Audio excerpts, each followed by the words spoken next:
Assalamualaikum warahmatullahi wabarakatuh. Perkenalkan, nama saya Khairunisa Aziza dari kelas 5 SIF 5. Di sini saya akan menjelaskan materi tentang pelaporan keuangan dan standar akuntansi. Dalam materi ini ada beberapa subbab. Yang pertama ada akuntansi dan laporan keuangan. Yang kedua ada para pengguna informasi akuntansi. Yang ketiga ada organisasi pembentuk standar akuntansi di Amerika. Yang keempat ada prinsip-prinsip akuntansi yang berlaku umum atau GAAP. Yang kelima ada standar akuntansi internasional. Yang terakhir ada standar akuntansi di beberapa negara. Ayo kita mulai penjelasannya. Akuntansi dan laporan keuangan. Tujuan akuntansi adalah memberikan informasi yang dapat digunakan dalam pengambilan keputusan. Ada pengertian akuntansi menurut Statement of Basic Accounting Theory atau yang biasa disingkat dengan ASOBAT adalah proses mengidentifikasi, mengukur dan menyampaikan informasi ekonomi bagi para penggunanya dalam mempertimbangkan berbagai alternatif yang ada dan membuat kesimpulan. Selanjutnya ada pengertian akuntansi menurut American Institute of Certified Public Accountant atau yang biasa disingkat dengan AICA. Akuntansi adalah seni pencatatan, pengklarifikasian, dan pengincaran transaksi dan peristiwa keuangan dengan cara tertentu dan dalam ukuran moneter, termasuk penafsiran atas hasil-hasilnya. Selanjutnya ada pandangan secara berbeda mengenai akuntansi. Yang pertama, akuntansi sebagai ideologi. Akuntansi dianggap sebagai suatu alat untuk melegitimasi keadaan dan struktur sosial, ekonomi, dan politik kapitalis. Selanjutnya, akuntansi sebagai bahasa bisnis untuk mengkomunikasikan informasi mengenai perusahaan kepada pihak-pihak yang berkepentingan atau yang biasa disebut dengan stakeholder. Yang ketiga, ada akuntansi sebagai catatan historis. Akuntansi dianggap sebagai wahana untuk memberikan gambaran tentang sejarah organisasi dan transaksi yang dilakukan dengan lingkungan yang telah lewat. Yang keempat, ada akuntansi sebagai realita ekonomi saat ini. Akuntansi dapat memberikan gambaran keadaan ekonomi perusahaan pada saat ini. Aktiva dan kewajiban perusahaan harus dicatat dan dilaporkan dengan menggunakan nilai pasar wajar saat ini, bukan hanya biaya historis. Yang kelima, ada akuntansi sebagai sebuah sistem informasi. Akuntansi merupakan teknik yang menggambarkan proses hubungan antara sumber data keuangan dengan para penerima informasi melalui saluran komunikasi tertentu yang dinamakan dengan siklus akuntansi. Yang keenam, ada akuntansi sebagai komoditas. Komoditas adalah barang yang dibutuhkan konsumen karena daya gunanya. Output akuntansi yang berupa laporan keuangan yang berisi informasi mengenai posisi keuangan dan hasil kinerja perusahaan adalah merupakan hasil dari sebuah sistem akuntansi. Yang ketujuh, ada akuntansi sebagai pertanggungjawaban. Laporan keuangan sebagai produk akhir dari serangkaian akuntansi yang merupakan salah satu bentuk pertanggungjawaban manajer kepada pihak prinsipal atau investor untuk melaporkan hasil kinerja yang telah dilakukan sepanjang periode. Yang kedelapan, ada akuntansi sebagai teknologi. Akuntansi adalah sebuah teknologi perangkat lunak yang ditunjukkan untuk menjelaskan dan memprediksi perilaku variabel-variabel sosial atau ekonomi. Wujud nyata akuntansi adalah sebagai perangkat lunak yang merupakan ilmu rekayasa informasi dan pengendalian keuangan. Pernyataan Standar Akuntansi Keuangan atau yang biasa disebut dengan PSAK. Nomor 1 adalah laporan keuangan menyediakan informasi yang menyangkut posisi keuangan, kinerja, serta perusahaan posisi keuangan suatu perusahaan yang bermanfaat bagi sejumlah besar pemakai keputusan. Selanjutnya, ada urutan laporan keuangan berdasarkan proses penyajian. Yang pertama, ada laporan laba rugi atau yang bisa disebut dengan income statement. Laporan yang berisi tentang pendapatan dan beban perusahaan untuk satu periode waktu tertentu. Yang kedua, ada laporan modal pemilik atau statement of owner equity. Laporan yang menyajikan intisaran perubahan dalam modal pemilik suatu perusahaan untuk satu periode waktu tertentu. Yang ketiga, ada neraca atau yang biasa disebut dengan balance sheet. Laporan yang sistematis tentang posisi aktiva, kewajiban, dan modal perusahaan per tanggal tertentu.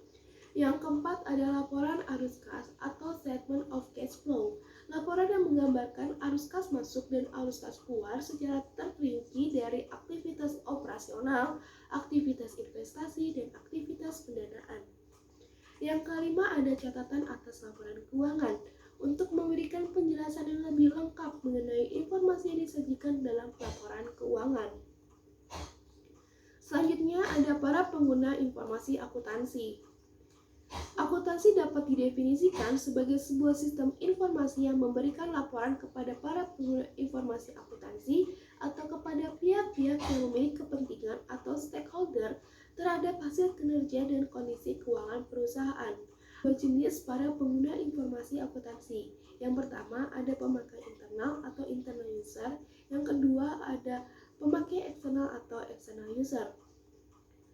Internal user biasanya terdiri dari direktur dan manajer keuangan, direktur operasional dan manajer pemasaran, dan selanjutnya ada manajer dan supervisor produksi. Sedangkan untuk external user biasanya terdiri dari investor, editor, pemerintah, dan badan pengawasan pasar modal. Selanjutnya ada organisasi pembentuk standar akuntansi di Amerika. Yang pertama ada Securities and Exchange Commission atau yang biasa disebut dengan SEC. Yang kedua ada American Institute of Certified Public Accountant atau biasa yang disingkat dengan AICA. Yang ketiga ada Financial Accounting Standard Board yang biasa disingkat dengan FASB. Sedangkan yang keempat ada Government Accounting Standard Board yang biasa disingkat dengan GASB.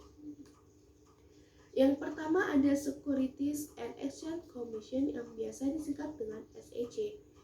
SEC dibentuk pertama kali pada tahun 1934 yang dimana peran utamanya adalah untuk mengatur penerbitan dan transaksi perdagangan sekuritas.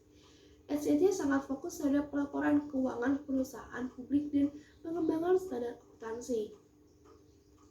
Yang kedua ada American Institute of Certified Public Accountant atau yang biasa disingkat dengan AICA. AICA adalah sebuah organisasi profesi akuntan publik di Amerika.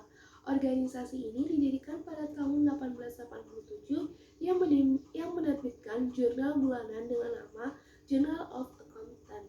AICA merupakan pemimpin dalam pengembangan standar audit melalui Auditing Standard Board. Selanjutnya ada Financial Accounting Standard Board atau yang biasa disingkat dengan FASB. FASB merupakan standar organisasi sektor swasta yang bertanggung jawab dalam pembentukan standar akuntansi di Amerika. FASB didirikan pada tahun 1973 yang menggantikan APB, Accounting Principles Board. Selanjutnya ada Government Accounting Standard Board yang biasa disingkat dengan GASB. GASB dibentuk pada tahun 1984 oleh FAF dengan tugas menetapkan standar akuntansi keuangan pemerintah.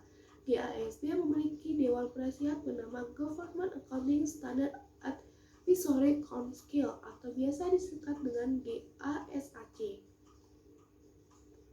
Selanjutnya ada prinsip-prinsip akuntansi yang berlaku umum atau GAAP.